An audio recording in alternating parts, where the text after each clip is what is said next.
What's good, y'all? I want to talk some perspective today because it's feeling amazing out right now, and I want to give y'all some perspective on a couple of things when it comes to life, just with like stress and anger, different emotions that we have because we're emotional people, right? And one is this, like, if you was to, let's say you know a person that they want to be, they say something like they want to get in shape, right? And you want that person not to get in shape, right? You're like, no, don't get in shape. You're giving all these person different reasons not to get in shape. You're trying to stop them from getting in shape.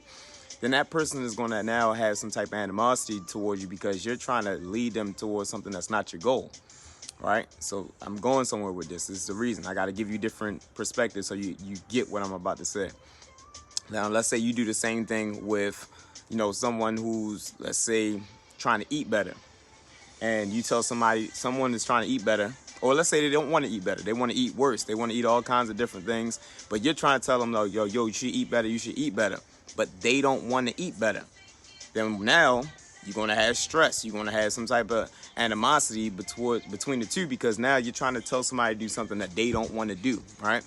So here's the reason I'm saying these different things. You got to start looking at people in your life, people in your circle, and start trying to figure out what's the cause of sometimes failed relationships. A lot of times it's just simply you wanting something for someone that they don't want for themselves. And you trying to force that type of issue can create distress. And the more that you create distress is create negativity. And the more you create negativity, it leads to death. Here's the reason that I think everyone should make a goal to be happy today, like to be intentional with what they want, like to make a decision to be happy. Happiness is a decision. It's not like you don't need some type of achievement to be happy. You don't need some type of goal to be happy. You can just be happy, and then that can help make a goal or achievement come quicker, right? So, for an example, right? Let's say you want somebody to make more money, right? But this person doesn't want to make more money. Then you'll create stress and negativity and animosity because although you got good intentions, although your heart's in the right place, if that person doesn't have that goal, now you have division. Division means division, means two visions. Division, right?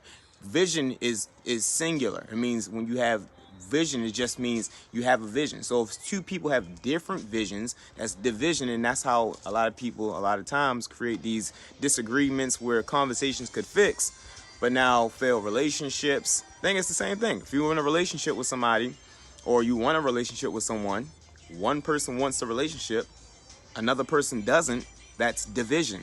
There's no unity on the mindset, there's no unity on the goal, there's no covenant, there's no agreement between the two people on a vision, for a similar life. That's why they say unequally yoked. It doesn't mean that one person's good and one person's bad. Unequally yoked is simply mean like those aren't the ingredients to make the cake. If I'm making a cake and I'm using some good yolks, right? And then at the same time I'm trying to make a cake, but I'm adding what's the ingredient that doesn't go for cake? I'm adding root beer. It doesn't all right, we'll make it even something better. Let's say I'm adding roses to a cake. Roses may be beautiful, but they're not designed to bake a cake. So a lot of times you may have two different people that could be beautiful, but they're not designed to make the cake. They're not designed to have the vision of something. So that's why sometimes people be like, oh man, like they're the one for you. Not necessarily. Because if one person has a vision of they want to create generational wealth, or they want to travel the world, another person they just want to be in a family setting and they don't want to travel. They just want to stay at home, or they just want to work the 9 to 5, and they have no problem with that. It doesn't mean that one person is good and one person's bad. It just means they have two different outlooks, two different perspectives, two different visions on what they want their life. Now, when you can coalesce the two, then that's when you can get frustrations, because now you can have people that have two different things that they want to do, but they've never had that understanding, that conversation with each other to try to come to some type of general agreement, or people call it compromising.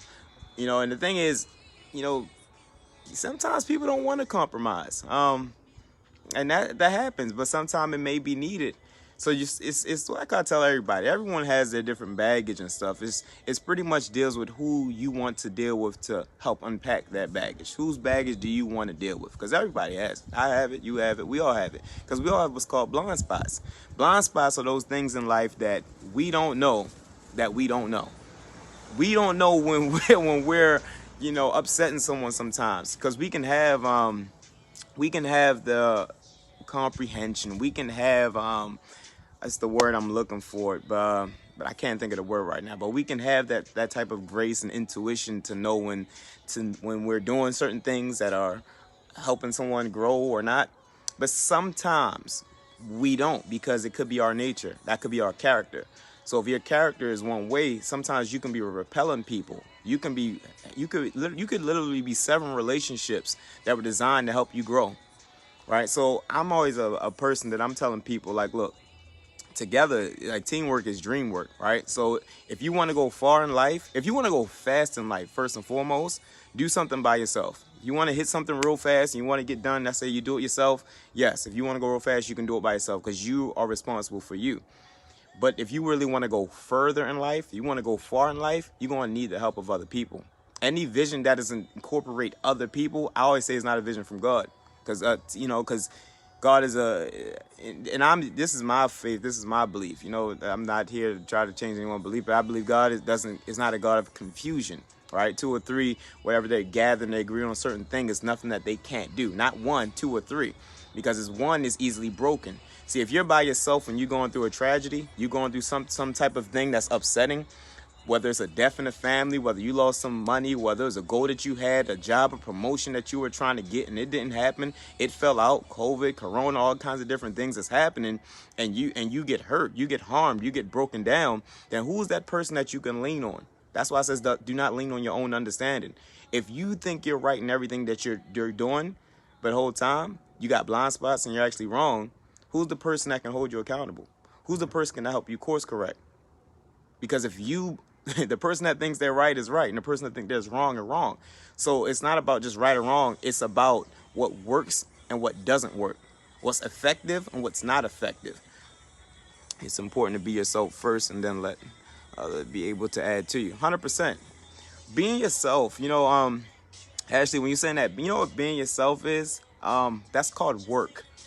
And a lot of people misinterpret what work is, because they've got this, it's kind of bright. The sun is shining right now.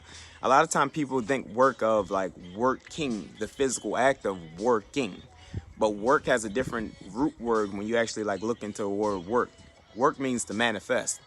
So when you think of what your work is, do you think about what are you manifesting to the world? What is it that you're gifting it? That's why they say, hard work beats talent if talent doesn't work hard. Because talent, the things that you're talented in, that's kind of like what your work is. That's why they say, I forgot it's something will make room for you, like your purpose, something like that. Your purpose, passion, will makes room for you. It doesn't mean that it's for profit. Like whatever your vision is, or your goal is, whatever your work, your purpose is, that doesn't always mean that that's for profit. But it means that indirectly you could use that to get a seat at the table, which could lead to something that could lead for profit. So a lot of times people calling on their life, they think that you have to always monetize your gifting. You're gifting your work. Like I could have a gifting for plants. Well, we can see that's not true, maybe because of this one. I got one right here. This one looks a little bit better, right? Give me some justice, right? But let's say my gifting was like, let's say I had a gifting for my work was I can cultivate plants. Let's say I'm good with growing things. Now I could use that, for a business and say, all right, well, since I know I'm great, my purpose, my gift is I can landscape. I can now make my work my passion. And then it doesn't feel like work, because it's something I love to do. And then I could use it to monetize.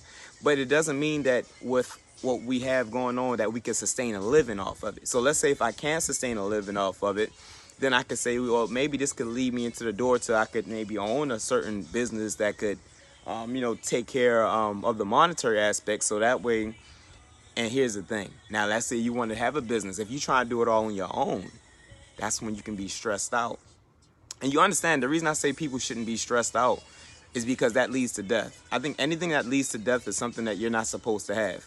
And too much stress, one, it can make you fat, it can make you gain weight, it can increase cortisol in the body, right, which leads to belly fat, which can lead to death. You know, doctors won't actually operate on people if they're stressed out because they know they have a lower chance of survival. So that means stress, anger, all those negative emotions, they're not something that I know that we should be having on a day-to-day basis or for long term.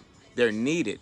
They're good for you to experience stress. It's good for you to experience anger because it allows certain hormones to properly be dispersed out. But you got to know how to let the stress out in a positive way.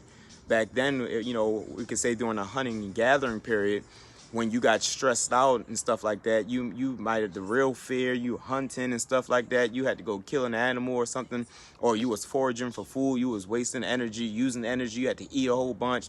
It was good for certain stressors because you knew what could help you live, and you knew what would help you die.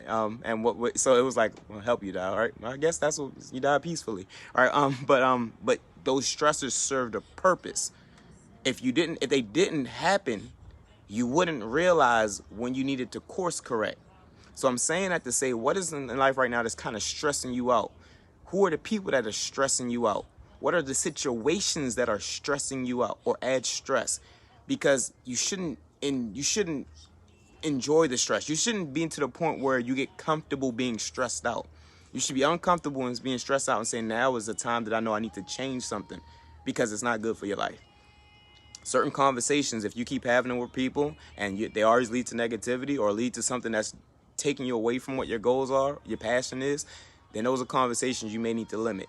Those are conversations you may need to have with someone and say, listen, we can't keep having these conversations, or I got to limit this conversation 2 minutes, because anytime I talk to you, it turns into a situation I don't want it to turn into. All right? Because that's giving you it's a marker to let you know this is something I need to change. All right? And I'm just saying that because that's why I was making this live, for just perspective, because a lot of times people just don't realize that, like I always tell people, don't tolerate disrespect. I'll tolerate difference of opinions, but I don't even tolerate different disrespect. I never will tolerate that.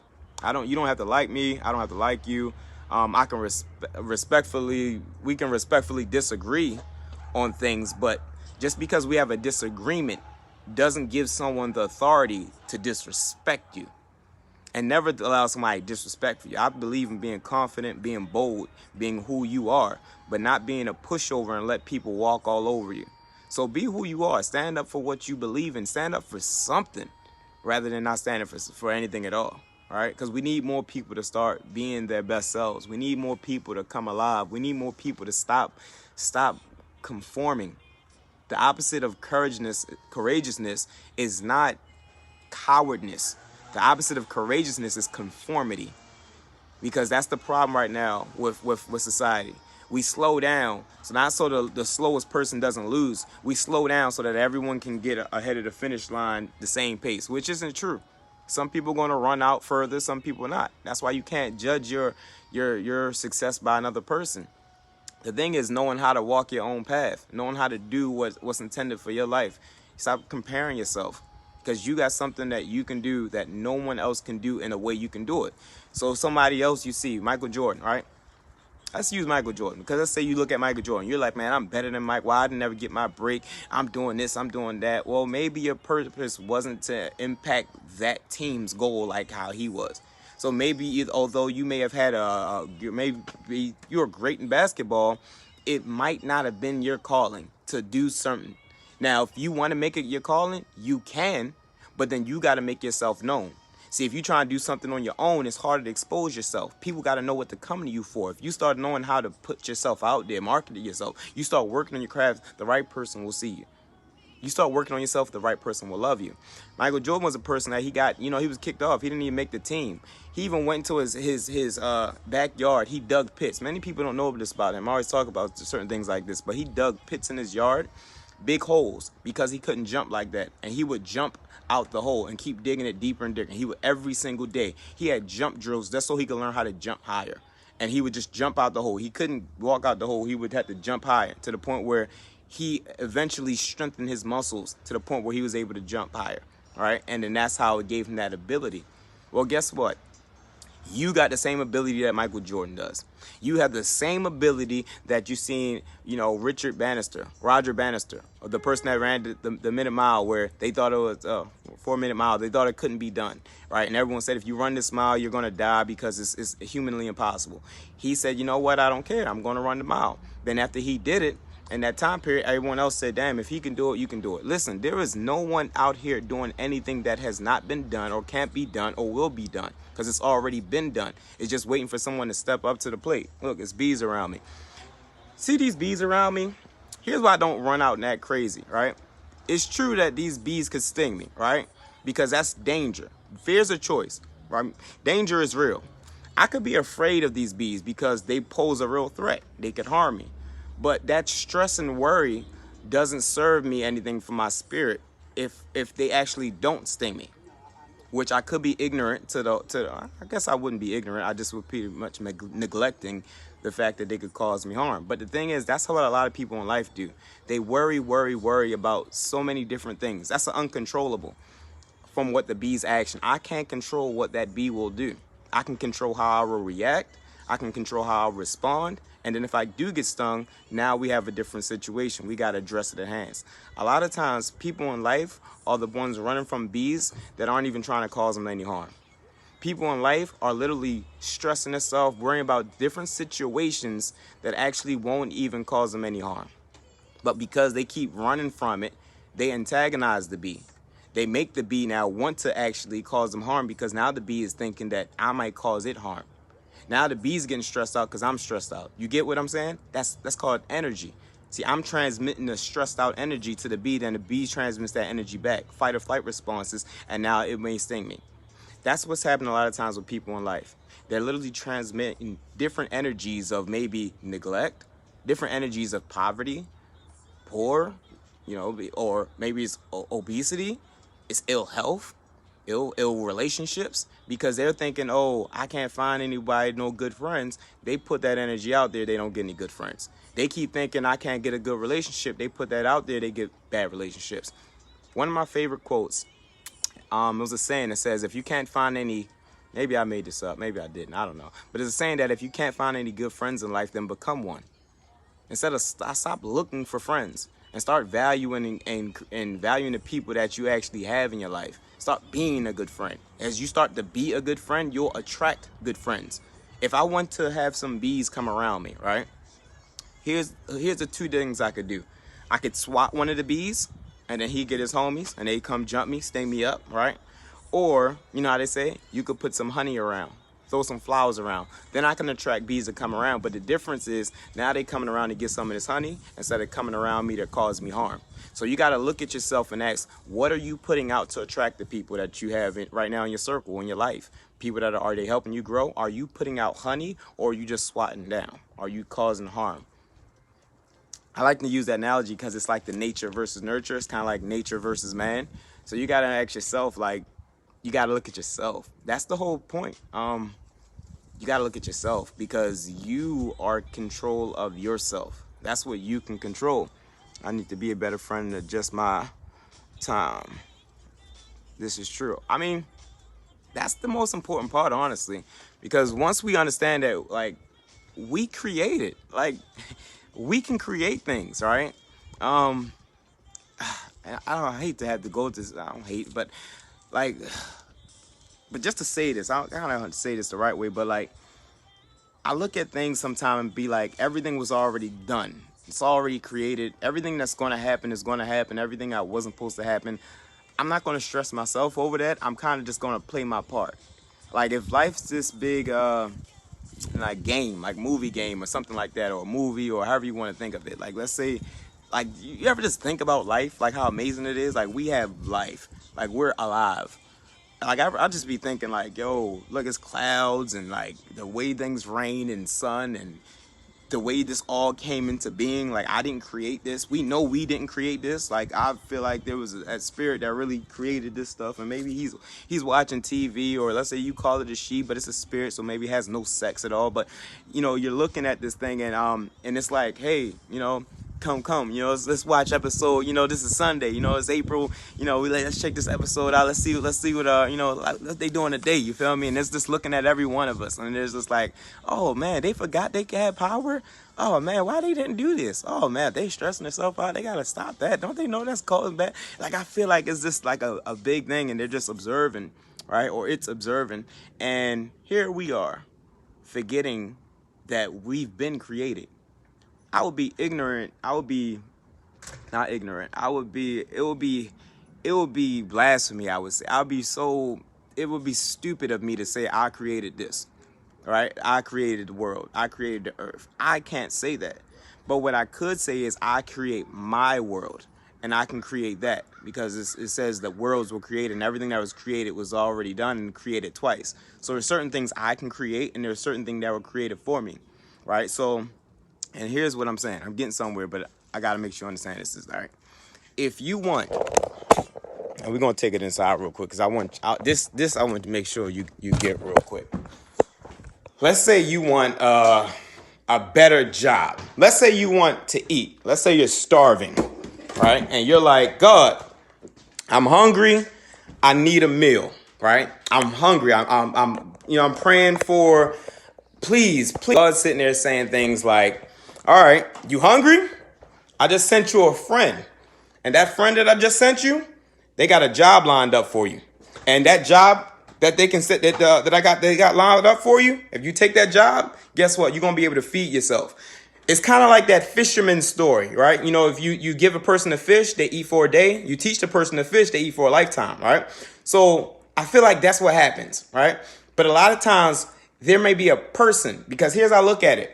We are blessings. A lot of people don't get it. Certain friends that you have are the blessing.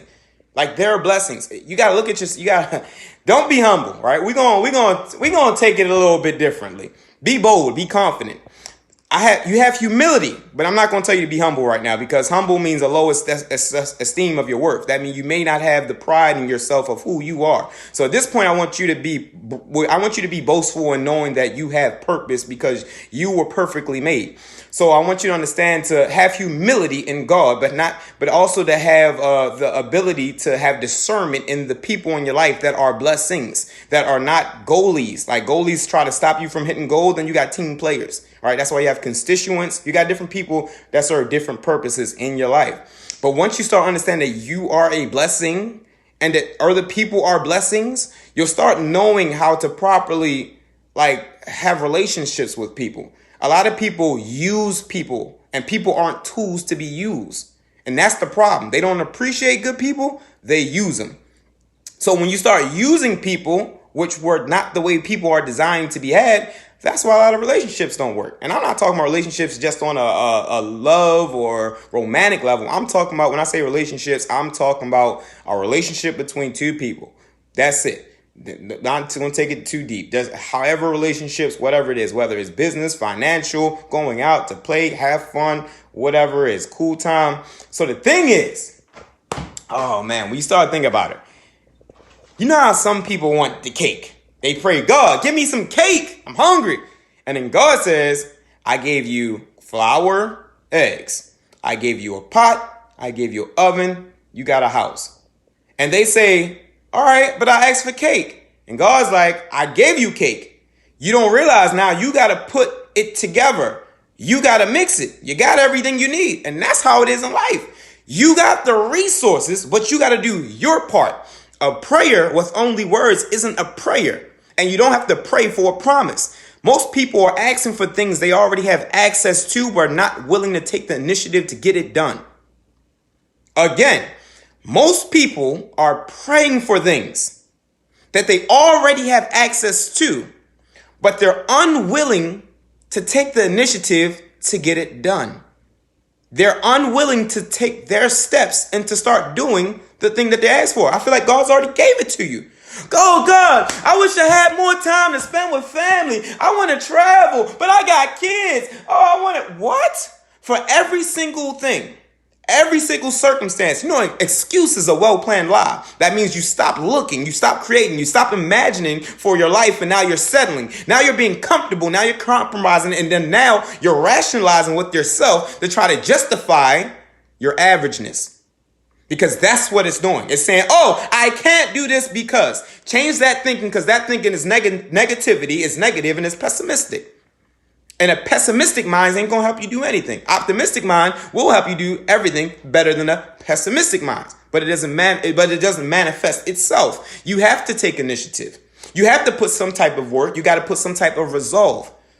So the thing is, what are you willing to do? Change I can't because to how can I despite?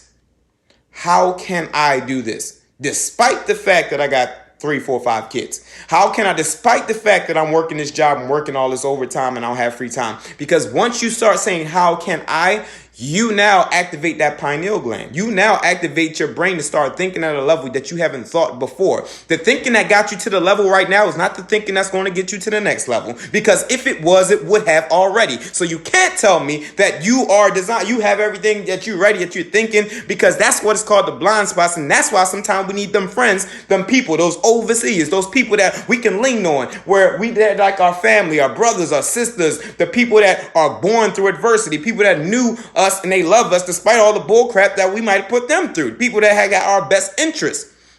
Right? So they're the people that's sitting there saying things like, yo, you know you could do that? And you're sitting there trying to tell them, no, I can't because I can't. That's the lie you tell yourself. Remember, when I do my lies, I'm talking to me. See, a yes and an amen means, yes, I agree, and I'm about to change that. Right? Please save this so I can share it. People need to hear this. I got you, Tanya. Right? So here's the thing. How do you change that thinking? And I gotta go in 6 minutes, so I gotta land this plane, right? You gotta start by saying to yourself, how can you do something in certain situations? When situations arise, will you lead with doubt? If you have doubt, and here's what I'll tell you, right? Doubt is a mountain. Doubt is a mountain. And faith is what we call a bulldozer. Faith destroys mountains. So our faith can move mountains that our doubt created. And the thing is, if you have faith, you won't have doubt. But if you have doubt, you don't have faith. And you can't have both at the same time. There can't be a duality. You can't have this double-mindedness. You're either in it to win it or you're not. You're either saying it's going to be done or you're not. You're either saying I can do it or I can't.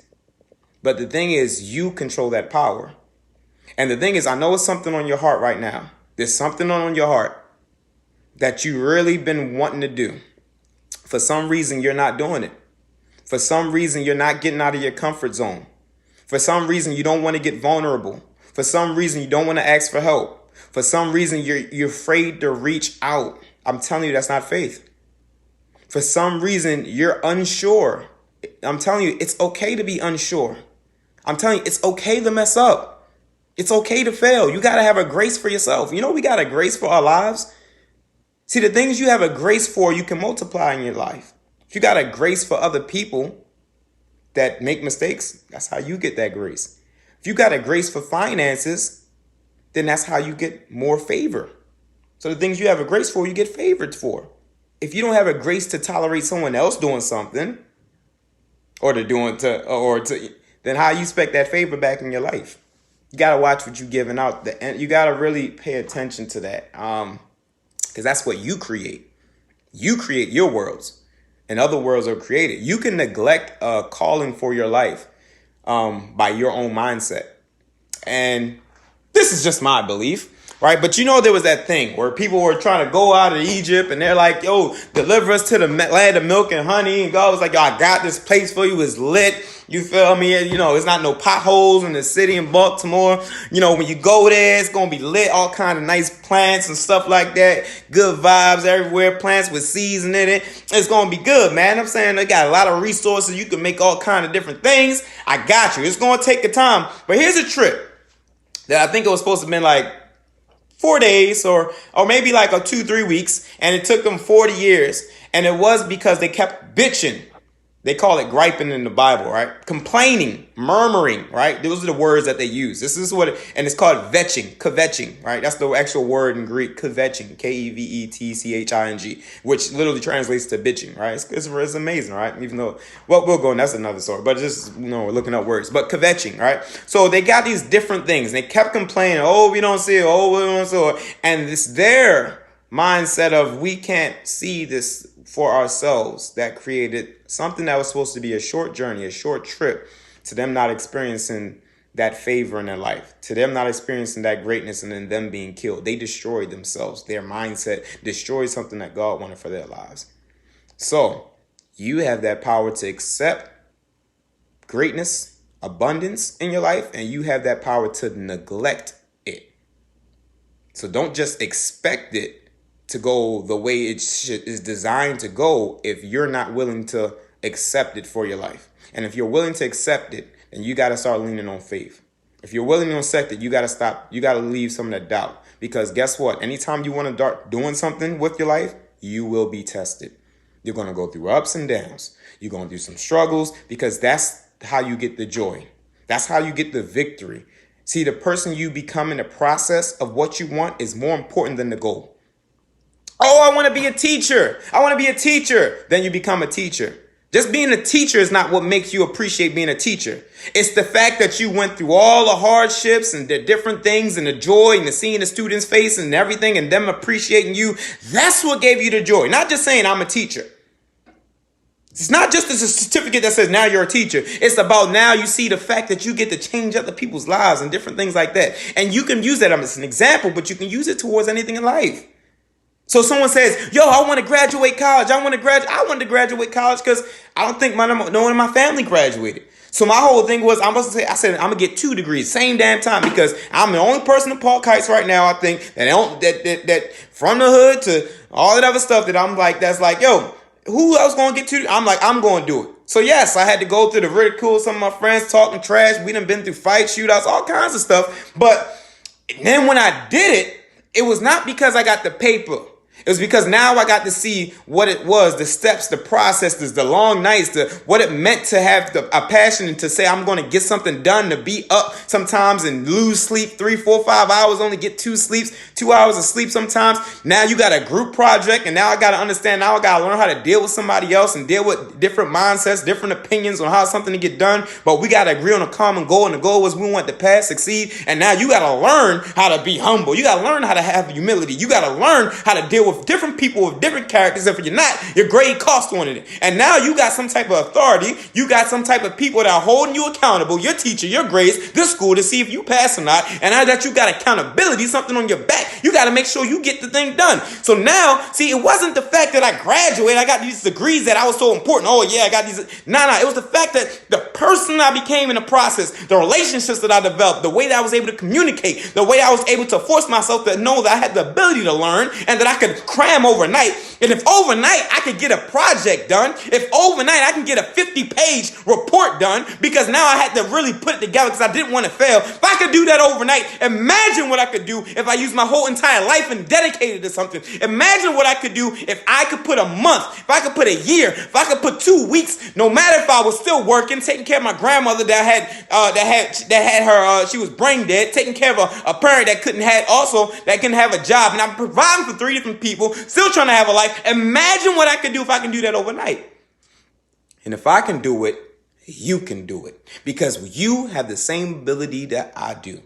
There's a difference between arrogance and confidence. Confidence is knowing no one is better than you. Arrogance is you thinking that you're better than anybody else. And I'm telling you this, no one's better than you. No one. So that means once you decide to do something, if you're passionate about it and you're willing to go all out, willing to seek help if you need, willing to find some people if you need, willing to network with some people if you need, willing to put your heart, willing to fail forward, willing to mess up, not willing to make mistakes, willing to have a grace for yourself, willing to forgive yourself. If you're willing and able to walk out and expect things good to happen and lead with that optimism, with this having the mindset of the perspective of it's going to work. And knowing that when things don't and you get stressed and you get those different emotions that saying this might not work, you know that it's a situation that it means, oh, maybe I could refine something, learn something, change my renewing mindset. If you're willing, I'm telling you, it can happen for you. Whatever that goal, that accomplishment, that achievement, that passion, that purpose, that desire, it is fine to have desires in your life, and you need them. You need them. Because those desires allow you to ask for help. And I'm not just talking about help from us. I'm saying help from God. Because anything that you feel like you can do in life by yourself, that means you don't need God. Think about it. So any goal that you feel that you can do by yourself, it's not a God goal. That's your goal. So any goal that's bigger than yourself, that you realize, I need some help. That's what causes you people to pray more. That's when it causes people, hey, how can I help change these lives? Because it's not in me, just by myself. Give me that wisdom. Give me that discernment. Help me get the willpower. Help me get the endurance that I need. Give me some armor. Give me the ability so I'm not emotionally manipulated by people. Or I'm not emotionally aroused. So my emotions aren't controlled by people. Give me that strength. God, I need you. Appreciate you. And then that's when you start seeing people pop up in your lives and you realize those are blessings. Different seeds that can help water you. And at the same time, you can water them. Different people for different things. That's why your net worth is equivalent to your network. And the opposite of network is not working at all. And I got to go. So time's ticking. So y'all, listen, I don't know. I just felt like talking to y'all and just saying that because it was on my heart. Make sure you eat good, man. Take care of yourself. You feel me? I hope y'all catch this. I hope it was something that you could get. But the whole thing is there's a perspective with everything. And you can control your perspective. And if something's not working, change your approach. And if you don't know how to change your approach, change your mindset. Be blessed. You're a blessing. Hey, I hope you appreciate and take those promises to your life because it's a promise. You don't got to pray for it. You got to work for it. You're going to have to work a little bit harder. You're going to have to trust a little bit more. And you're going to have to think a little bit differently to get to that next level. Renew that mindset and understand that, listen, teamwork is dream work. Say it again. And passion is power. All right. So I'll catch y'all on the next one. Let's get it. Let's go.